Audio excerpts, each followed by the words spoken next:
Welcome to Your Studio Podcast, sharing strategies for studio owners. Chantel Bruinsma and Michelle Hunter are co-CEOs of Studio Evolution, an online global community for studio owners who run dance, music, acting, visual arts, yoga, Pilates, even woodworking businesses.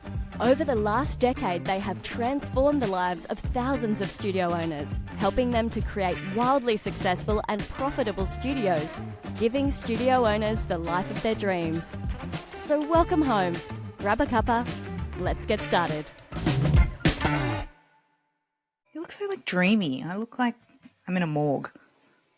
Can you turn your warm light up? Which one is that? Is that A, B, or C? The left. I forgot which one's left and right. No. They both look the same. I don't know how to answer that question. Okay, I'm just going to my notes. I haven't made it. Yeah, either have I. I'm just looking over podcast for The notes we've said hard yeah, decisions. that's it. That's not... Shut up, bitch. That's it. Just looking over my notes. 3 words, Michelle. You make yourself sound so organised. I'm not. I see you. I know. I'm like, I didn't make Yeah, I a note. made a note. I thought I'd made more, and then obviously not. 2 words. Excellent. Oh my okay, gosh. we're off. That is so funny. That is the funniest shit. Anyway. Have you noticed on the side? Can you see this? Or just me? It's got the people, and it takes a screen grab of us, when we've just logged on, and we both look like shit. Can you see that? Yeah, I can. I'm like triple chinned, and you're I don't know why dead in I the don't know why it face. does that. I think it's great. So tell me about your weekend. It was so great. So Madeline had this idea a week ago. She wanted to do a shop. I don't know where she got this idea from, but she was hell bent. She wanted to do a shop, and I was like, okay, well, there's a lot of prep. And they want to do it now, right? They want to kind of do the shop right now. It's well, there's a lot of planning. And so then we spent the next week baking and creating. We made homemade crayons. We kind of did jelly cups. And she did this whole sign of drawing a picture for each of the items she was selling and then writing out the label. She's 6. Oh, my goodness. And it was really cute. So I said, what's the shop called? And she said, it's the Shop of Stuff. That's a great name. Love it. It's a great name. So Madeline's stuff. Shop of Stuff. Perfect. Yeah.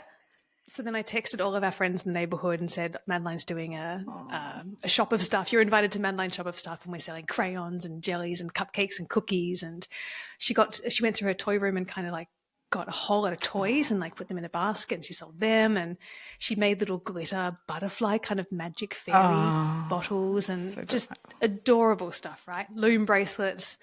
And then we priced it all up, and we set it up at the top of the driveway, and we had a lot of people. So she made $103 in about an hour and 15 minutes. What time did she open the shop?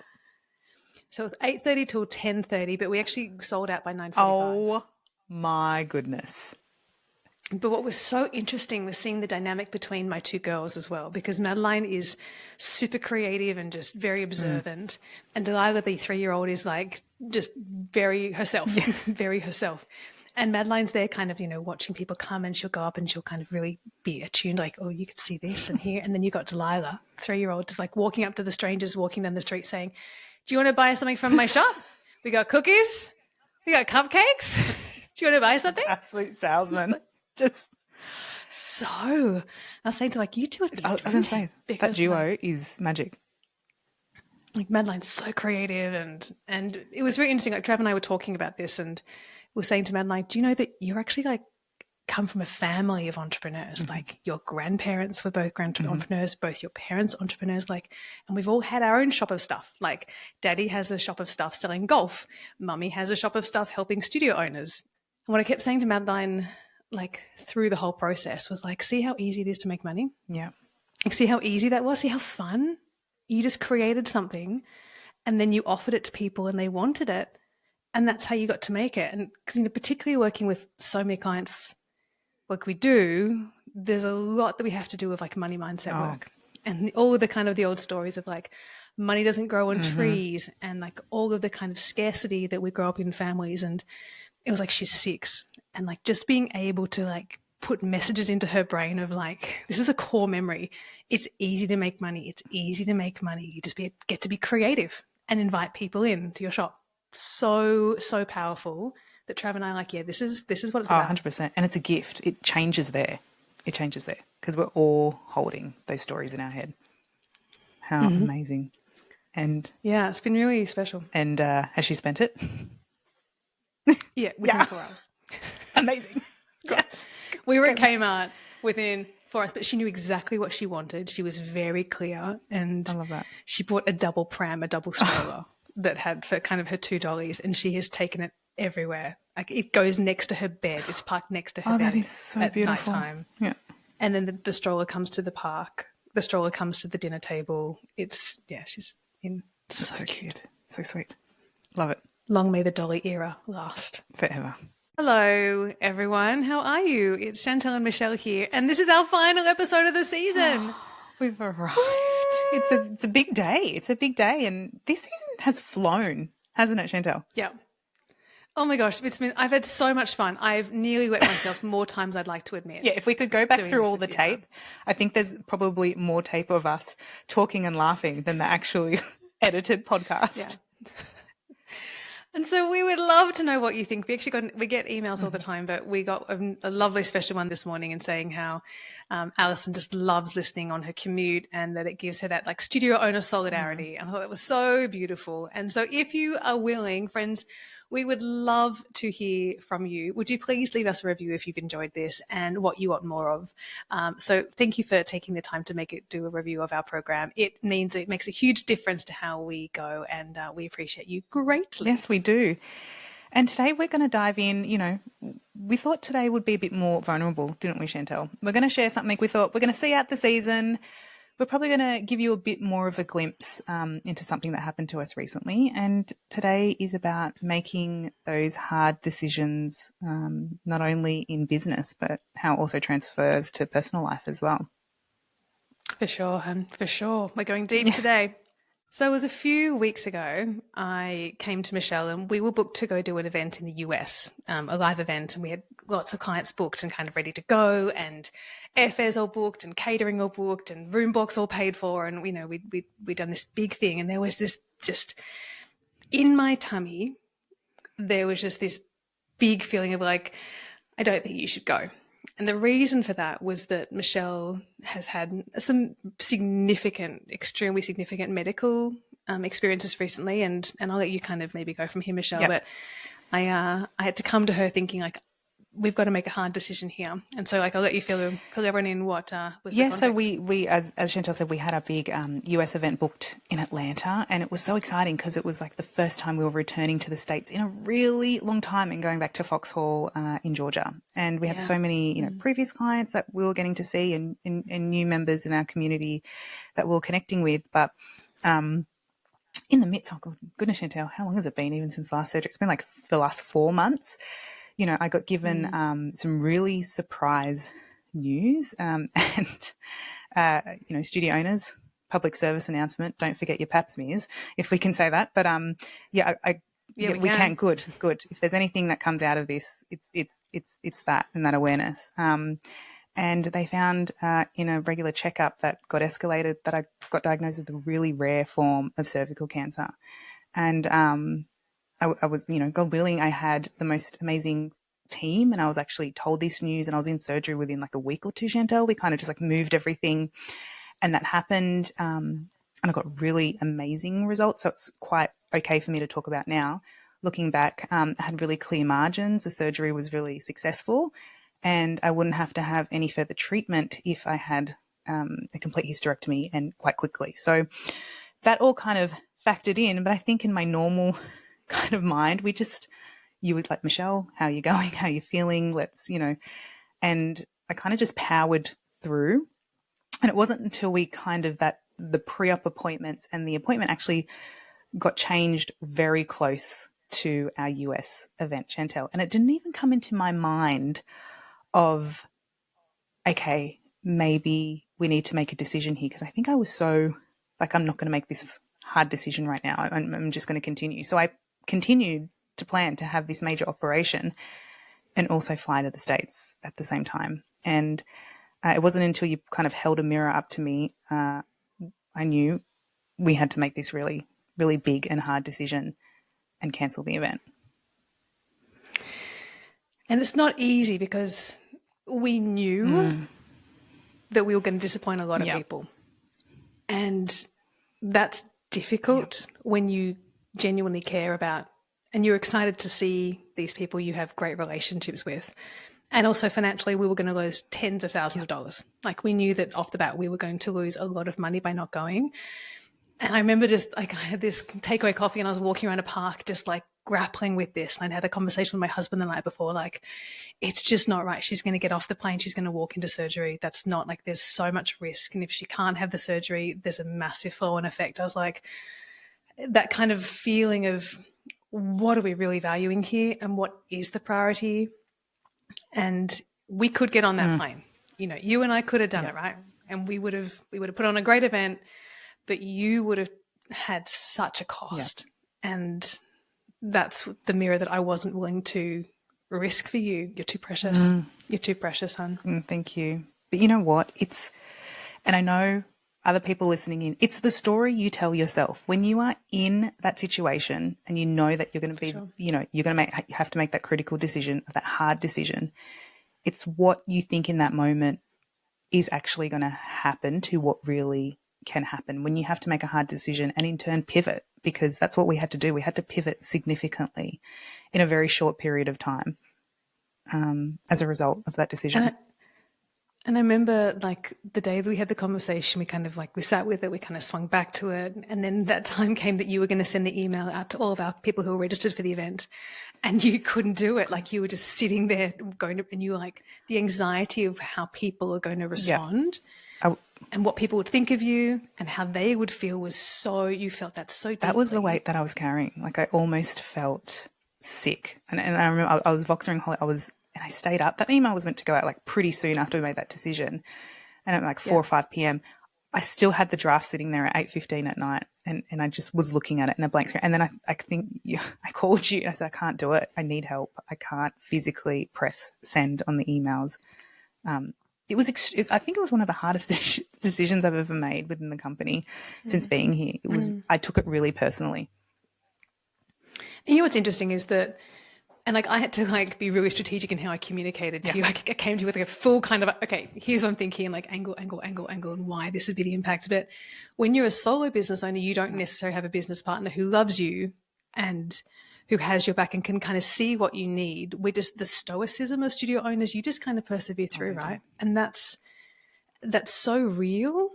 And we kind of get so hooked into what the students are going to think, what the families are going to think, what the team are going to think. And at the end of the day, the response was so beautiful to you. Oh my goodness. Like I was just in tears. So the team, as Chantel said, Chantel was so strategic of like, Michelle does not even have access to that inbox during this period of the whole communication. She's not to know, responsive. She can know after when we deal with the vendors and suppliers. And it was, the team just kept on forwarding me like beautiful responses. And every time I heard that, it's like the anxiety just kind of dropped a little bit more and a little bit more until I got back to a very even kind of playing field, you know, with managing my emotions in that time. And you know what made me realize, even, you know, when you go to make those hard decisions, it always, and you know, we do this with our clients. It's like when you make a big pricing decision, right? Or you roll out a new brand and they're like, oh, what are they going to think? And we're saying, you might only get 1 or 2, you might get a handful of negative responses out of 150 students. And I still felt like that before we went to press send, and the response was just beautiful. So we do know making hard decisions is tricky. And the studio owners, as you said, they sometimes feel like they're doing it solo. Yeah, it's true. And, you know, no doubt you've had to make some hard decisions in your business.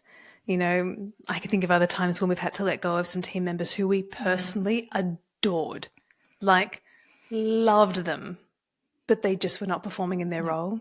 And that is so difficult. And you kind of like sit with it and you try different things to connect, but it's really difficult because you have such a bond with them. Like we've had some hard times with that, haven't we? Oh, completely. Michelle? And, you know, and we, you know, first I was like, what else can they do within the company? But the writing's on the wall. And I think once you stop making the excuses or trying to find another way, no, this is the only way, it's a hard decision that needs to be made. It doesn't make it easier, but you know that the only way to fix it is through it. And it's interesting, like this whole decision not for us to travel to the US this year was so big because, as business owners, as studio owners, we know that we could have continued, right? I say this, we could have continued. But the cost to ourselves is what we don't appreciate. And even like when you've got a difficult student, right, who might be kind of, just making your life difficult, giving you sleepless nights, giving you that angst. And we just kind of like, it's part of it. You just kind of tolerate it. You just kind of suck it up, right? Sometimes for months, maybe even years, right? Yeah. You just kind of like let it hang on. But the cost to you is enormous. And that's what I was kind of wanting to ask all of you today. Like if you had someone holding a mirror to say, hey, that actually is not really in your best interest. Like that's actually doesn't feel great for you. Someone who could hold you with love. Like what would that person be saying to you today? And when we ask those questions to studio owners, I can think of a myriad of issues. even the simple thing of delegating. We see a lot of overworked, underpaid studio owners who still do all the things, all the teaching, and at the end of the day are still clearing the inbox. And that is time away from their families. That's time from, loved ones.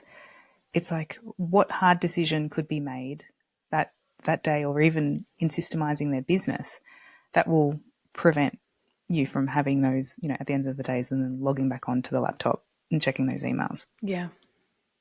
It might be that program that has never really taken off, but still takes a lot of your energy. Maybe like it's low class numbers but you really want to offer this kind of genre, but it just isn't getting traction.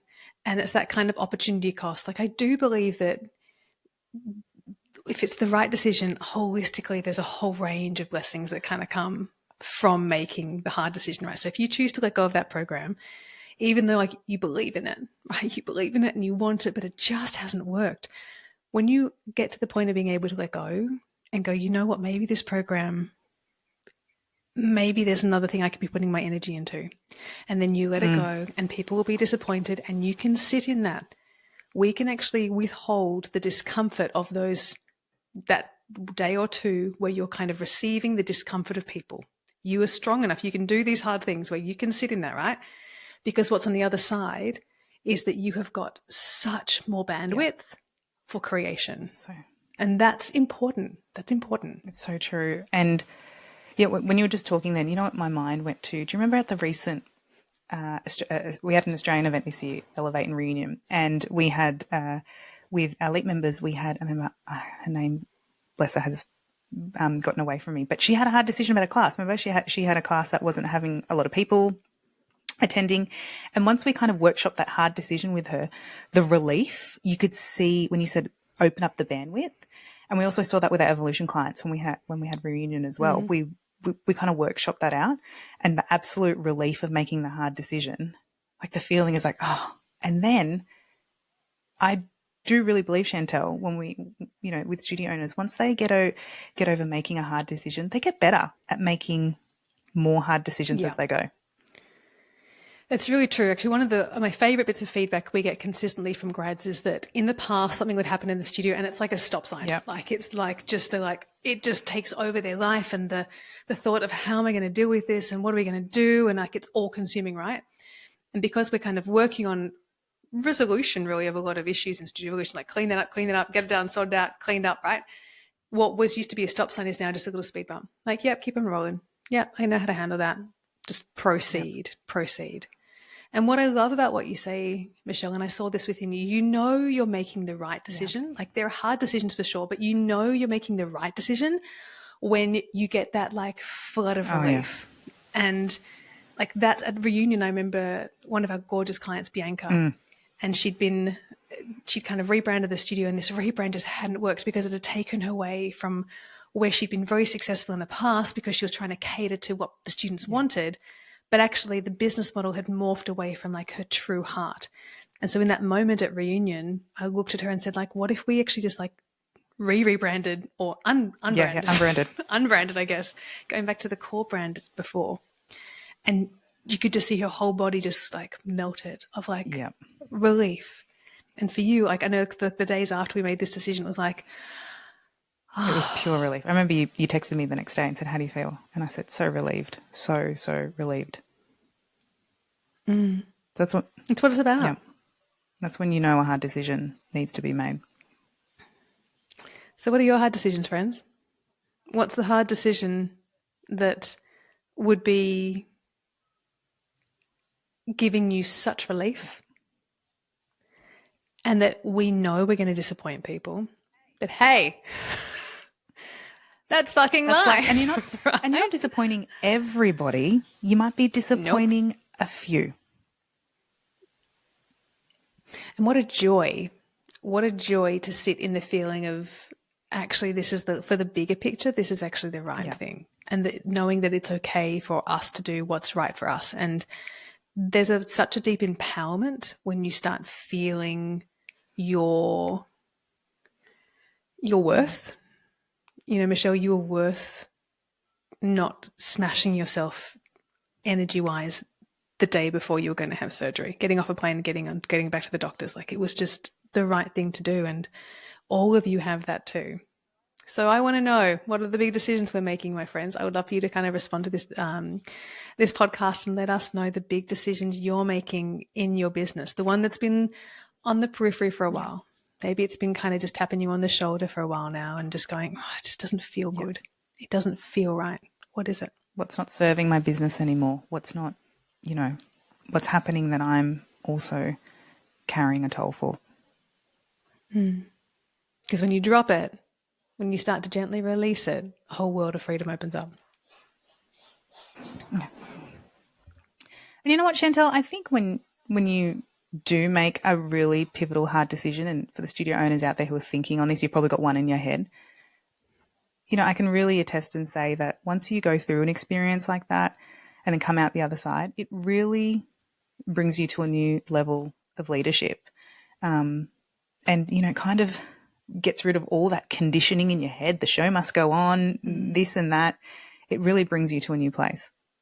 There's a story we teach in evolution that's about a man who won the Nobel Prize. His name was Ilya Prigogine.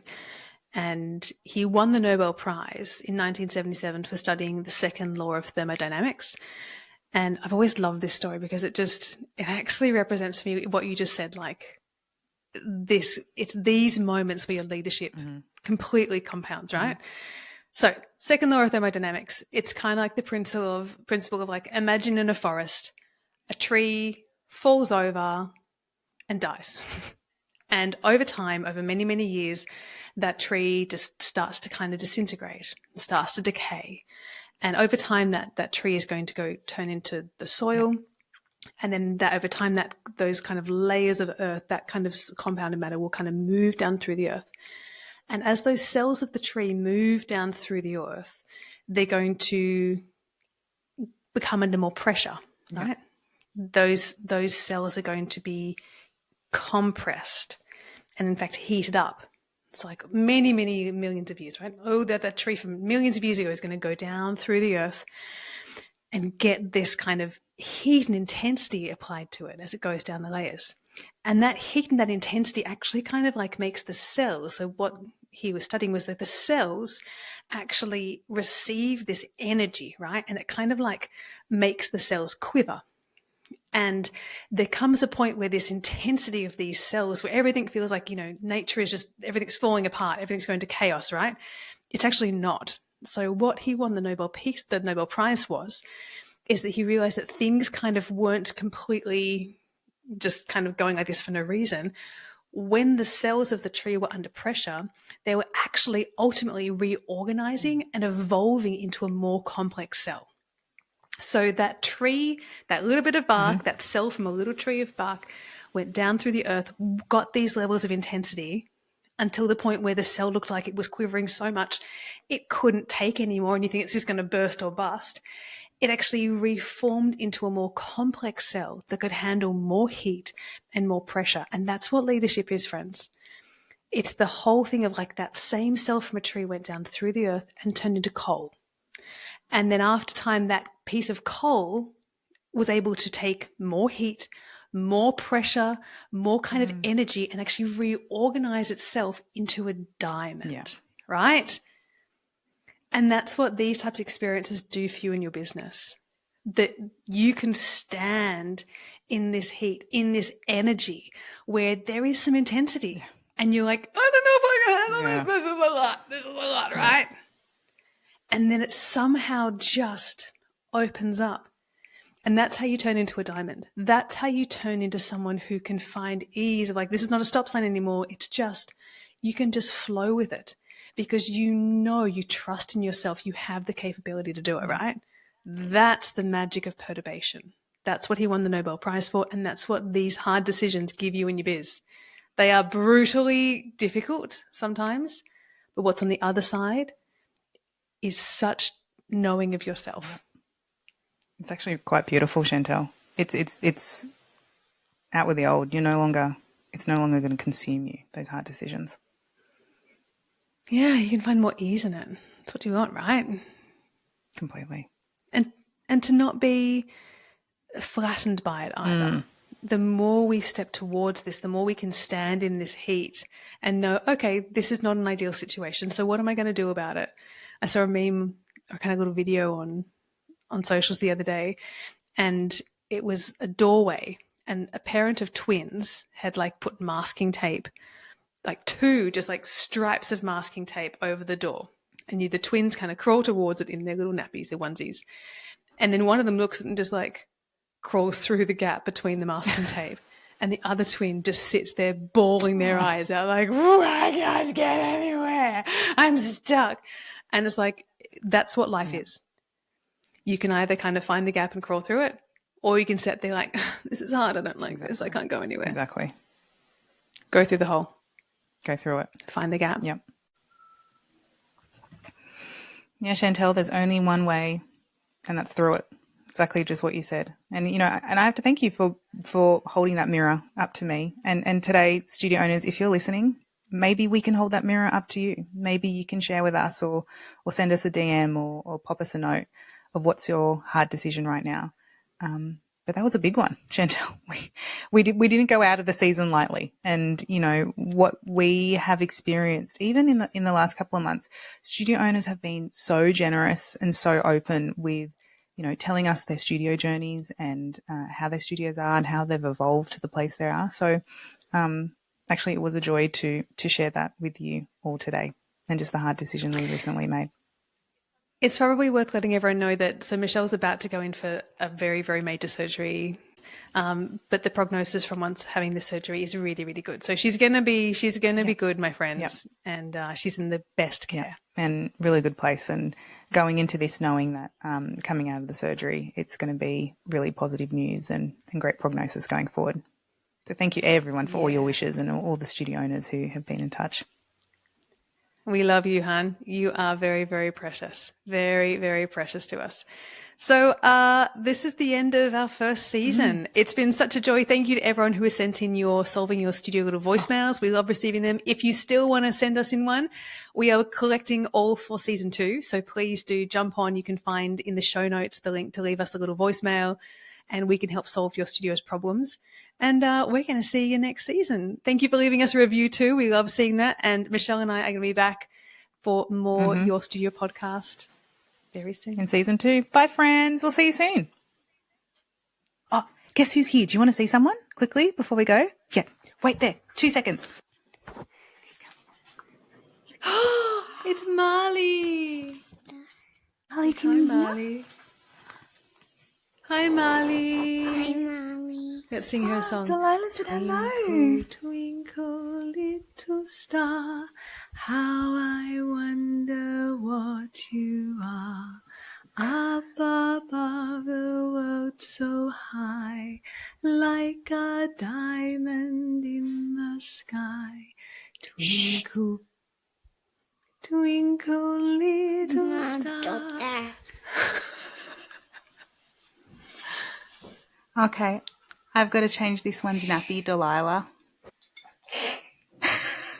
Did you hear that, Delilah? No. Yeah? What?